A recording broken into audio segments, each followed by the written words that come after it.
All right, the U.S. Navy saying this morning it is posthumously promoting 2 airmen who were killed last week during that Pensacola Naval Base shooting. Mohammed Item and Cameron Walters advanced to Naval Air Crewman, mechanical 3rd class. Good for them. Brave men in their own right. Meanwhile, North Korea is saying that it's testing an engine of a long-range rocket. That's a big no-no. Not supposed to be doing that. It's the second time in a little more than a week. This as Kim Jong-un urges the president to ease sanctions amid these deadlocked nuclear talks. So a lot to get into here with my 2 next guests. They are impressive individuals. I'm talking to the former VA secretary, and it shouldn't be this hard to serve your country, author David Shulkin, along with Iraq War veteran and Where War Ends author Tom Voss. Both, of course, have had their battles in Washington, and both are trying to make this a better place beyond Washington. Gentlemen, welcome to both of you. Thank you. Thanks for having us. You know, Tom, I thought of you in light of recognizing those who were killed in Pensacola. It's a very nice gesture, but we have seen a rise in these type of incidents. What do you think? Well, I mean, it's hard to say. I mean, it's really, at least for me as an Iraq War veteran, it's something that I pay attention to a lot.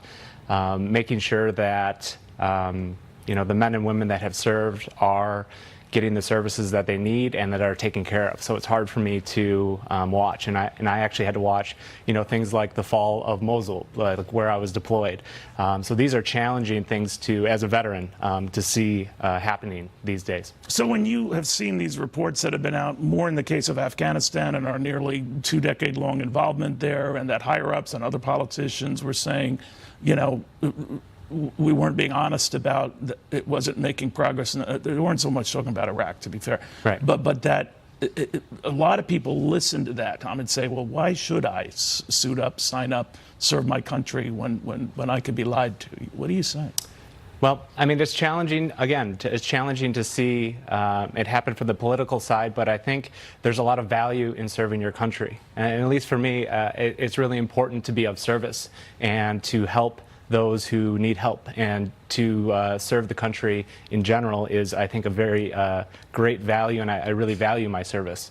It taught me a lot about discipline, honor, and selfless service, which is something that I think we need a lot more of these days. You know, I can't stand about you, though, is how kind you are with everything that you've dealt with. Not to complain to anyone. I have a hangnail. I don't show up for work, and I can't figure that out.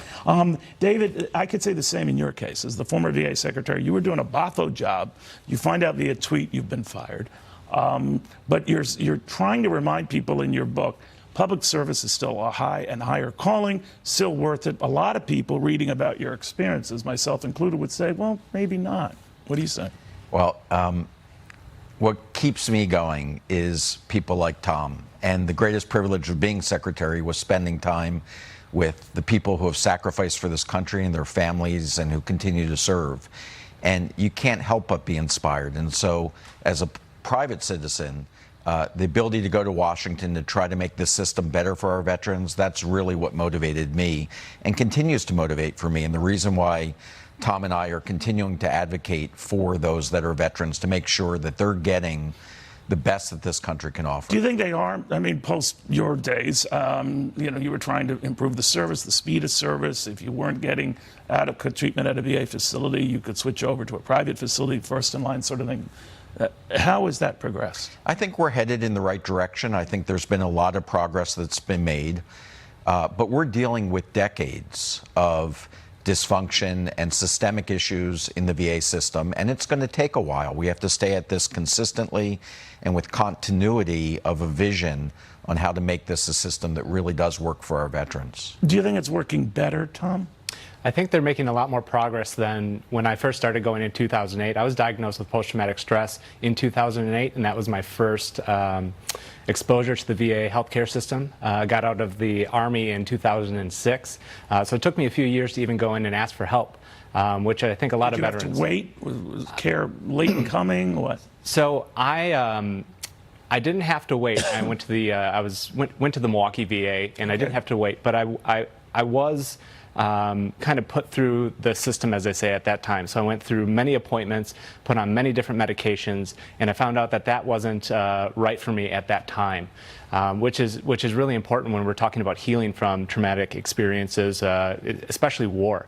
You have to understand what is going on with the individual before throwing them on a medication regimen at that time. Because for me, I was also self-medicating with alcohol and other substances, and you throw medication on top of that, it's a dangerous. How did you get through all that?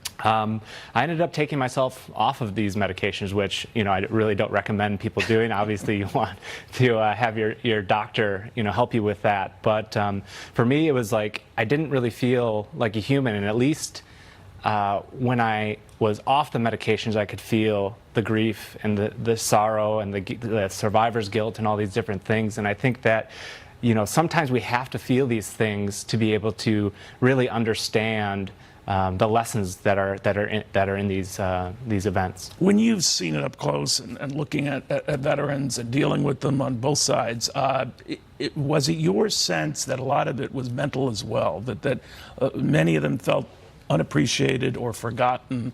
That goes into the job, right?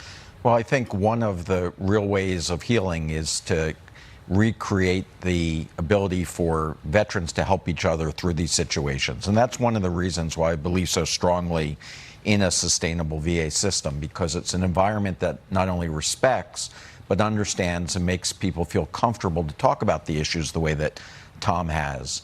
And while we're still looking for more effective ways to provide treatment, I think we are helping more and more people get through these tough situations. But is the VA system able to do that? Others, have suggested maybe just put them in the front of the line for all private hospital services, because the VA, not across the board, but has dropped the ball a number of times, and maybe that's the solution. What do you think?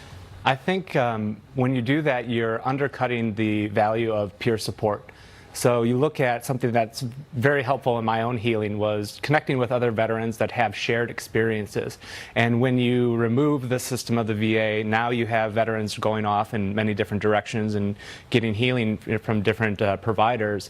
But the VA is very unique in the sense that I can go into a VA hospital and I know that there are other veterans there that I can connect with that have the shared similar experiences of me, even if they didn't deploy to Iraq. Maybe they're in Afghanistan or the first Gulf War or even Vietnam. I've connected with a lot of Vietnam veterans this way, and when it's privatized and you're taking that aspect away, which is really important. And it was important to you to maintain the VA system as we know it. Yeah, and I don't think that any of us believe that the VA system is working perfectly. So I think we have to be open to new ideas, new research. I think Tom's journey is a great example But of it's how a you big have to. bureaucracy. You were shaking up, and there were people going after you and reading your expense reports and making a big deal. Right. That... No, there's a lot of people who don't want to see a change, but I think that veterans continue to push to make this a better place, and I think that we're on the right path. All right. David, thank you very much. The political back and forth on this and with Tom, it gets a little mind-numbing. Suffice it to say, I've covered this very, very closely for decades. No one did more for veterans, and I'm saying no one, than this gentleman. So whatever the politics or whatever you heard, I covered it very, very closely. He made a tangible difference. And Tom, what can I say? He put it all out on the battlefield. And like I say, it was tough. It was very, very tough. Both of these men deserve our thanks and deserve our just remembering what it means to be a patriot. Stay with us. You are watching Fox.